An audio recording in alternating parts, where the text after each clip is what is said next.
Bonjour à tous et bienvenue mes amis. Mes amis, je pense qu'il n'y a rien à faire, il ne changera pas. Je pense que Macron, il veut sa guerre.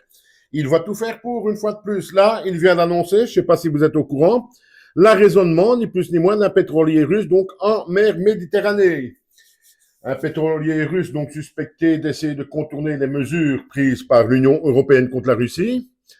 Ça, on se demande déjà pourquoi, puisque quand même, pour rappel, et c'est quand même, je suis désolé, la base des bases, la Russie ne nous a pas attaqué, nous, Union européenne, ne nous a même pas menacé, c'est même le contraire, ils n'arrêtent pas de le dire.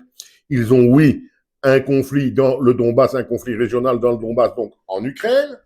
Malgré ça, l'Union européenne se permet de mettre des sanctions économiques et maintenant d'arraisonner de nouveau un bateau, un pétrolier russe, donc parti de Mourmansk, si je ne me trompe pas, ce qui au final va faire perdre des dizaines et des dizaines de milliers d'euros donc à la Russie.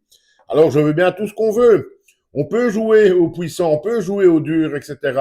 Poutine, Vladimir Poutine, quoi qu'on en dise, le gars, il reste calme, il maintient ses nerfs au froid, etc. Mais à un moment donné, je suis désolé, il faut se mettre à la place des Russes, ça va être de trop. Il y a un risque de représailles russes à un moment donné ou à un autre. Selon moi, il faut se mettre à la place de ces gens.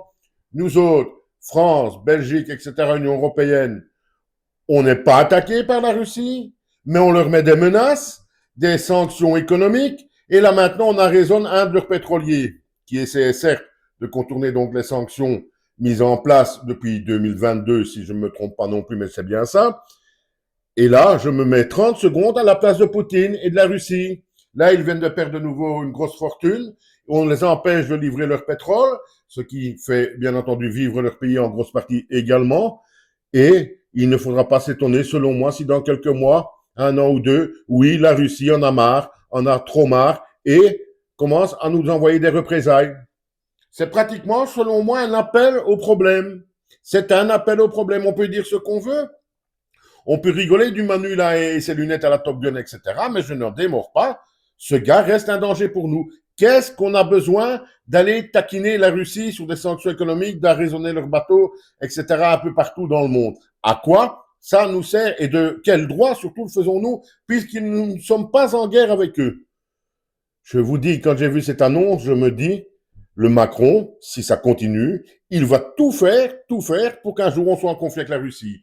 Évidemment, beaucoup vont encore nous dire que c'est pour déclencher l'article 16, etc., rester un petit peu plus longtemps que 2027. Ben, je suis désolé, mais ça commence sérieusement à y regarder. Et je le dis encore une fois avant de vous quitter, depuis quelque temps, je pense et je ressens Macron comme étant pour notre sécurité et notre paix un réel danger, mes amis. Chacun a son avis, bien entendu. On n'est pas expert en géopolitique.